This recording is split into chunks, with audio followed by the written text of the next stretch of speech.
तुम्हें भी कभी ऐसा फील हुआ है कि तुम श्योर हो कि तुमने कुछ लिखा था पर याद ही नहीं आ रहा कि कहाँ लिखा? हाँ, मेरे साथ तो ये बार बार होता है। इसलिए मैंने सोचा क्यों ना इस प्रॉब्लम का सॉल्यूशन निकाला जाए। तो मैंने बिल्ड किया एक एआई असिस्टेंट जो मेरे सारे नोट्स और फाइल्स को सर्च कर सकता है यूजिंग N8N, रैग और पाइनकोन। मैं हूं मिनियस, VPS प्रोडक्ट मैनेजर 8 होस्टिंगर, और आज मैं तुम्हें स्टेप बाय स्टेप दिखाने वाला हूं। तुम अपना खुद का सर्चेबल नॉलेज बेस बना सकते हो जो तुम्हारे खुद के कंटेंट से क्वेश्चंस का आंसर दे। तुम अपने नोट्स से चैट कर पाओगे, इंस्टेंटली इन्फो निकाल पाओगे और एंडलेस फाइल्स स्क्रॉल करना बंद हो जाएगा। Sounds good? चलो समझते हैं कैसे काम करता है। अगर तुम N8N, रैग और पाइनकोन सुन के सोच रहे हो ये क्या होता है, डोंट वरी, मैं नेक्स्ट फ्यू मिनट्स में सिंपल लैंग्वेज में समझा देता हूँ। सबसे पहले रैग। रैग का फुल फॉर्म है रिट्रीवल ऑगमेंटेड जनरेशन। नाम थोड़ा फैंसी लगता है पर कॉन्सेप्ट सिंपल है। सोचो चैट GPT एक ओपन बुक टेस्ट दे रहा है। गेस करने के इंस्टेड वो पहले तुम्हारी नोट्स देख लेता है और फिर आंसर देता है। यही रैग करता है। ये तुम्हारे AI असिस्टेंट को तुम्हारी नॉलेज तक एक्सेस देता है ताकि वो तुम्हारी ही इंफॉर्मेशन यूज करके आंसर दे। विदाउट रैग AI सिर्फ अपनी ट्रेनिंग डेटा पे रिलाई करता है। विथ रैग वो तुम्हारी रियल फाइल्स और नोट्स से डेटा पुल करता है। रिजल्ट, आंसर्स ज्यादा एक्यूरेट और कंप्लीटली पर्सनलाइज्ड। कौन कौन से टूल्स यूज करेंगे? इस प्रोजेक्ट के लिए हम 3 मेन टूल्स यूज करेंगे। First, N8N। ये एक विजुअल ऑटोमेशन टूल है जो सब कुछ कनेक्ट करता है। इसको कंट्रोल रूम समझो जहां पूरा वर्कफ्लो बनेगा। सेकंड, पाइनकोन। ये एक स्मार्ट डेटाबेस है जो तुम्हारी नोट्स को मीनिंग के बेसिस पर सर्च करता है, सिर्फ वर्ड्स के बेसिस पर नहीं। मतलब अगर तुम क्वेश्चन अलग तरीके से भी पूछो ये फिर भी सही इंफॉर्मेशन फाइंड कर लेगा। एंड फाइनली, OpenAI ये लैंग्वेज हैंडल करता है। ये तुम्हारा डेटा रीड करता है और final natural sounding answer create करता है। बेसिकली ये तुम्हारे असिस्टेंट को ह्यूमन जैसा साउंड करवाता है। अब जब बिग पिक्चर क्लियर हो गया, चलो देखते हैं ये सब प्रैक्टिकली कैसे कनेक्ट होता है। हम सब कुछ N8N के अंदर बिल्ड करेंगे, पाइनकोन से नोट्स स्टोर करेंगे और OpenAI से असिस्टेंट को कन्वर्सेशनल बनाएंगे। Setting up your VPS and installing N8N।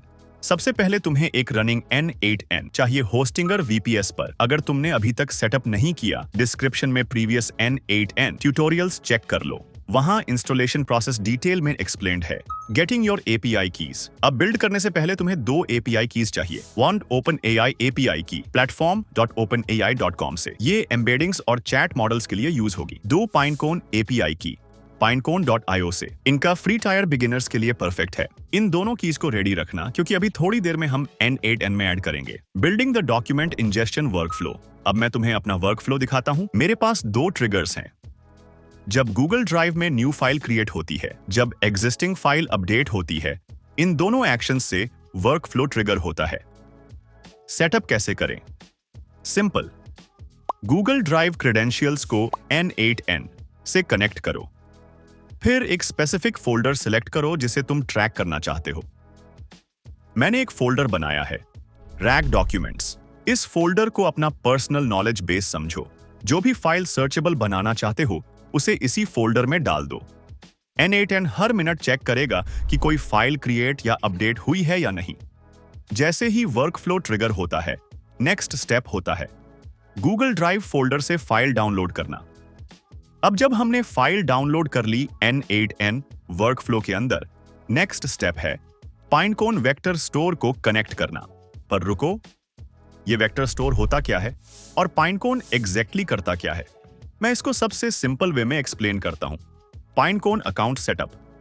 सबसे पहले तुम्हें पाइनकोन का अकाउंट क्रिएट करना होगा।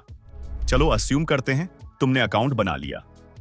अब नेक्स्ट स्टेप है अपने पाइनकोन अकाउंट के लिए एक API की जनरेट करना। टेंशन मत लो, पाइनकोन का फ्री टायर अवेलेबल है और उसके लिमिट्स काफी हाई हैं, तो बिगिनर्स के लिए परफेक्ट है। API की कनेक्ट। अब जब तुम्हारे पास API की आ गई, वापस चलते हैं N8N में। यहाँ एक न्यू क्रेडेंशियल ऐड करो फॉर पाइनकोन API। बस अपनी API की पेस्ट करो और सेव कर दो। क्रेडेंशियल्स कनेक्ट हो गए। पाइनकोन इंडेक्स क्रिएट करना। अब नेक्स्ट स्टेप है पाइनकोन में एक इंडेक्स क्रिएट करना। इसके लिए पाइनकोन डैशबोर्ड में जाओ, डेटाबेस सर्च करो और क्रिएट इंडेक्स पे क्लिक करो। यहां एक नाम एंटर करो। मैं इसको नाम देता हूं रैग डॉक्यूमेंट्स। कॉन्फ़िगरेशन के अंदर हमें सेलेक्ट करना है text embedding. Three small by OpenAI पर टेक्स्ट एम्बेडिंग होता क्या है? सोचो, तुम्हारे पास एक बड़ा टेक्स्ट है। उस टेक्स्ट को डायरेक्टली डेटाबेस में स्टोर नहीं किया जाता, उसको कन्वर्ट किया जाता है नंबर्स के फॉर्मेट में, जिन्हें वेक्टर्स कहते हैं। ओपन एआई का एम्बेडिंग मॉडल ये काम करता है। वो टेक्स्ट को कन्वर्ट करता है न्यूमेरिकल वेक्टर्स में, ताकि डेटाबेस उसको मीनिंग के बेसिस पर सर्च कर सके। अब डायमेंशंस सिलेक्ट करने का ऑप्शन आएगा। यहाँ 5 और 12 के इंस्टेड 1536 सिलेक्ट करो। क्यों? क्योंकि जितने ज्यादा डायमेंशंस उतना ज्यादा डिटेल्ड वेक्टर, मतलब वेक्टर के अंदर ज्यादा इंफॉर्मेशन स्टोर हो सकती है, इसलिए 1536 बेटर ऑप्शन है। बाकी सेटिंग्स फ्री टियर में लिमिटेड होती हैं, तो उन्हें वैसे ही रहने दो। फिर क्रिएट इंडेक्स प्रेस करो और डेटाबेस क्रिएट हो जाएगा। अब तुम्हारे पास एक वेक्टर डेटाबेस रेडी है। फिलहाल एम्प्टी होगा। अब हमें डेटा डालना है। अब वापस N8N में जाओ। पाइनकोन वेक्टर स्टोर नोड ओपन करो। ऑपरेशन मोड सिलेक्ट करो। Insert documents. फिर पाइनकोन इंडेक्स के लिस्ट में अपना न्यूली क्रिएटेड डेटाबेस सिलेक्ट करो। अब next important step, Pinecone vector store को ओपन एआई एम्बेडिंग मॉडल से कनेक्ट करना। बस ओपन एआई क्रेडेंशियल्स कनेक्ट करो और मॉडल सिलेक्ट करो। Text embedding 3 small. बस अब पाइनकोन और ओपन एआई का एम्बेडिंग मॉडल कनेक्ट हो चुके हैं। अब लास्ट कनेक्शन करना है फुल डेटा लोडर को पाइनकोन वेक्टर स्टोर से। ये क्या करता है? जब गूगल ड्राइव में फाइल अपलोड या अपडेट होती है, ये उस फाइल का सारा टेक्स्ट एक्सट्रैक्ट करता है। यहां हम यूज कर रहे हैं रिकर्सिव कैरेक्टर टेक्स्ट स्प्लिटर। ये टेक्स्ट को छोटे चंक्स में तोड़ देता है। Example, chunk size equal to 1000, मतलब 1000 कैरेक्टर्स का एक पीस। चंक ओवरलैप का मतलब है एक चंक का थोड़ा सा पार्ट नेक्स्ट चंक में रिपीट होता है। ये इसलिए होता है ताकि कॉन्टेक्स्ट लूज ना हो। अब हमारा वर्क फ्लो ये करता है, गूगल ड्राइव में फाइल क्रिएट या अपडेट होती है, N8N उसको डिटेक्ट करता है। फाइल डाउनलोड होती है, टेक्स्ट एक्सट्रैक्ट होता है, टेक्स्ट एम्बेडिंग्स में कन्वर्ट होता है, पाइनकोन डेटाबेस में वेक्टर के फॉर्म में स्टोर हो जाता है। रिजल्ट, अब तुम्हारा एआई तुम्हारी फाइल्स को फास्ट और एफिशिएंटली सर्च कर सकता है मीनिंग के बेसिस पर। और अब आते हैं सेकंड पार्ट पर। सोचो, अब हमारे पास एक डेटाबेस है जिसमें हमारी सारी इंफॉर्मेशन स्टोर है। अब क्वेश्चन है, यूजर जब क्वेश्चन पूछेगा तो एआई कैसे आंसर देगा? यहीं से स्टार्ट होता है चैट वर्कफ्लो। अब हमें चैटबॉट को इस डेटाबेस से कनेक्ट करना है ताकि हम अपनी फाइल्स और नोट्स से इंटरैक्ट कर सकें। तो सबसे पहला स्टेप सिंपल है, हम एक चैट ट्रिगर ऐड करते हैं और उसको कनेक्ट करते हैं एआई एजेंट से। Simple and straight forward AI agent setup. मैंने अपने एआई एजेंट के लिए एक simple system message prompt prepare किया है। इस प्रॉम्प्ट का काम है एआई को समझाना कि कॉन्टेक्स्ट क्या है, डॉक्यूमेंट्स डेटाबेस से रिट्रीव करने हैं, एक्यूरेट और इंफॉर्मेटिव आंसर देना है, और अगर आंसर न मिले सीधा बोलना है I cannot find the answer in the available resources. मतलब गेस नहीं करेगा, हलूसिनेट नहीं करेगा, सिर्फ जो डेटाबेस में है वही बोलेगा। अब मैं कनेक्ट करता हूँ ओपन एआई चैट मॉडल। यहाँ हम यूज कर रहे हैं GPT-4o मिनी या GPT-4.1 मिनी। ये लाइटवेट और फास्ट मॉडल है जो चैटबॉट के लिए परफेक्ट है। मेमोरी ऐड करना, फिर हम ऐड करते हैं window buffer memory. Context window length set करते हैं 5, मतलब एआई को याद रहेगा लास्ट 5 मैसेजेस का कॉन्टेक्स्ट ताकि कन्वर्सेशन नेचुरल लगे। वेक्टर स्टोर, अब टूल्स सेक्शन में हम कनेक्ट करते हैं वेक्टर स्टोर टूल। डेटा नाम देते हैं कंपनी डॉक्यूमेंट्स टूल। डिस्क्रिप्शन में लिख देते हैं retrieve information from any company documents, और सिस्टम प्रॉम्प्ट के अंदर एआई को स्पेसिफिकली बोल देते हैं कि इस टूल का यूज करना है जब डॉक्यूमेंट्स से इन्फो रिट्रीव करनी हो। Pinecone vector store retrieval mode. अब एक और Pinecone vector store node add करते हैं, लेकिन इस बार रिट्रीवल मोड में। सेम पाइनकोन अकाउंट कनेक्ट करते हैं, ऑपरेशन मोड सेट करते हैं, retrieve documents as vector store for chain और टूल। फिर इंडेक्स सेलेक्ट करते हैं, रैग डॉक्यूमेंट्स। अगर क्रेडेंशियल्स प्रॉपरली कनेक्टेड हैं तो लिस्ट में ऑटोमेटिकली शो हो जाएगा। अब एक very important step, open AI embeddings connect करते हैं और वही सेम मॉडल सेलेक्ट करते हैं जो पहले यूज किया था, टेक्स्ट एम्बेडिंग 3 स्मॉल। ये स्टेप बहुत क्रूशियल है। डेटाबेस के हर स्टेप में सेम एम्बेडिंग मॉडल यूज करना जरूरी है। अगर मॉडल चेंज हुआ तो वेक्टर्स मैच नहीं करेंगे और सर्च काम नहीं करेगा। Final result 2 part workflow ready और लो। अब हमारा कंप्लीट 2 पार्ट वर्कफ्लो रेडी है। Part 1, Google Drive files read करता है और पाइनकोन डेटाबेस में स्टोर करता है एज वेक्टर्स।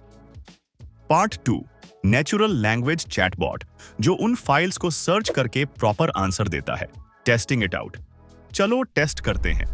मैंने गूगल ड्राइव फोल्डर में 2 फाइल्स अपलोड की, वर्कफ्लो एग्जीक्यूट किया, रिजल्ट फाइल डाउनलोड हो गई, पाइनकोन वेक्टर स्टोर रन हो गया, एम्बेडिंग्स अप्लाई हो गए, टेक्स्ट स्प्लिट हो गया, वेक्टर्स सक्सेसफुली क्रिएट हो गए, पाइनकोन डैशबोर्ड में रिकॉर्ड काउंट दिखा 8, मतलब फाइल प्रॉपरली चंक्स में स्प्लिट हुई और वेक्टर्स क्रिएट हो गए। चैट टेस्ट 1, मैं चैट में टाइप करता हूं, hey what was the name of the product manager, enter press किया।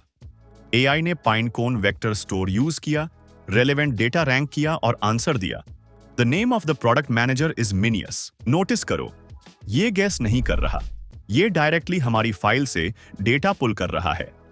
Zero hallucination. चैट टेस्ट 2, अब मैं पूछता हूं, what was the last video script about. मैं स्पेसिफिकली बात कर रहा था Claude code sub agent system वाली वीडियो की। एआई ने आंसर दिया, the last video script was about Claude code sub agent system. Again exact database से रिट्रीव किया, no random guessing. Final result, अब तुम्हारे पास अपना खुद का एआई असिस्टेंट है। N8N, रैग और पाइनकोन की हेल्प से तुमने एक प्रैक्टिकल टूल बिल्ड किया है जो डेली यूज हो सकता है, नोट्स सर्च करने के लिए, वर्क डॉक्यूमेंट्स के लिए, रिसर्च समरीज के लिए, प्रोजेक्ट प्लानिंग के लिए या किसी भी पर्सनल नॉलेज बेस के लिए, और ये सिर्फ शुरुआत है। अगर तुम और N8N वर्क फ्लोज देखना चाहते हो तो प्लेलिस्ट चेक करो जिसमें पर्सनल असिस्टेंट वर्क फ्लो भी इंक्लूडेड है। कमेंट्स में जरूर बताओ तुम रैग से क्या बिल्ड करने वाले हो, customer support boat, research assistant या अपना पर्सनल नॉलेज एआई। लाइक करो, सब्सक्राइब करो क्योंकि एआई ऑटोमेशन की जर्नी अभी बस स्टार्ट हुई है। थैंक्स फॉर वॉचिंग और मिलते हैं नेक्स्ट वीडियो में।